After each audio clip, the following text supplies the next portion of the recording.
Hello ഇന്ന് കുറച്ച് പണിയുണ്ട് കേട്ടോ. എന്താ പണി വെച്ചാൽ ആദ്യം തന്നെ കുറച്ച് ബലൂണെല്ലാം എടുത്ത് വീർപ്പിക്കണം. അതിനുശേഷം വീർപ്പിച്ച ബലൂണെല്ലാം ഇതുപോലെ താഴത്ത് കൂടുതലിടുണ്ടോ. ഈ വീർപ്പിച്ച ബലൂണെല്ലാം മനു വന്നിട്ടാണ് കെട്ടിത്തൂക്കുക. അവർക്ക് ഒരു കസ്റ്റമർ വന്നു. നേരെ കസ്റ്റമറുടെ അടുത്ത് പോയിട്ട് അവർക്ക് താപിയിൽ വേണം ഇത്ര ഫോൺ വേണ്ടത്. അങ്ങനെ കസ്റ്റമറിനെ വിളിച്ച് നേരെ കസ്റ്റമർ സർവീസിൽ പോയിട്ട് താപിയിൽ റെഡിയാക്കുകയാണ്.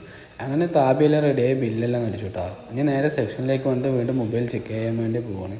പാകിസ്ഥാനികളാണെങ്കിൽ സ്വഭാവം നല്ല സ്വഭാവം ഉണ്ട്. എല്ലാ പാകിസ്ഥാനികളും ഒരുപോലെയല്ല. അപ്പോഴേക്കും വേറൊരു കസ്റ്റമർ ഇങ്ങനെ വന്നു. അങ്ങനെ ആ കസ്റ്റമർക്ക് പേയ്മെൻറ്റെല്ലാം അടിച്ച് കഴിയുമ്പോഴേക്കും ഇവരെന്ത് ചെയ്തിരിക്കുന്നു, ഇവരെന്നെ എടുത്ത് മൊബൈലെല്ലാം ചെക്ക് ചെയ്തു കേട്ടോ.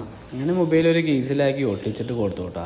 ഞാൻ ആദ്യം പറഞ്ഞില്ല എല്ലാ പാകിസ്ഥാനികളും ഒരുപോലെ അല്ലാന്ന്. ഇവർ ലാസ്റ്റ് നമുക്ക് കൈയെല്ലാം തന്നത് ഭയങ്കര ഹാപ്പി മൂഡായിരുന്നു.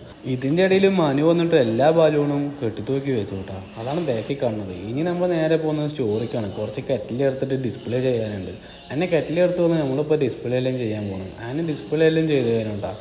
അപ്പോഴേക്കും ഡ്യൂട്ടി കഴിഞ്ഞ് പോകാനുള്ള സമയം നേരെ പോയി പഞ്ചിങ്ങിൽ പോയിട്ട് പഞ്ച് ചെയ്ത് നേരെ ഇനി റൂമിലേക്ക് പോവാണ്. പുറത്തിറങ്ങിയപ്പോൾ ഉണ്ടല്ലോ നല്ല പോലെ കാറ്റും ചെറിയ തണുപ്പും ഉണ്ടായിരുന്നു. കാറ്റാണെങ്കിൽ പിന്നെയും കുഴപ്പമില്ല, പൊടിക്കാറ്റായിരുന്നു കൂടുതലുണ്ടായിരുന്നത്. ചെറുതായത് കണ്ണിലെല്ലാം പൊടിയെല്ലാം ആയി.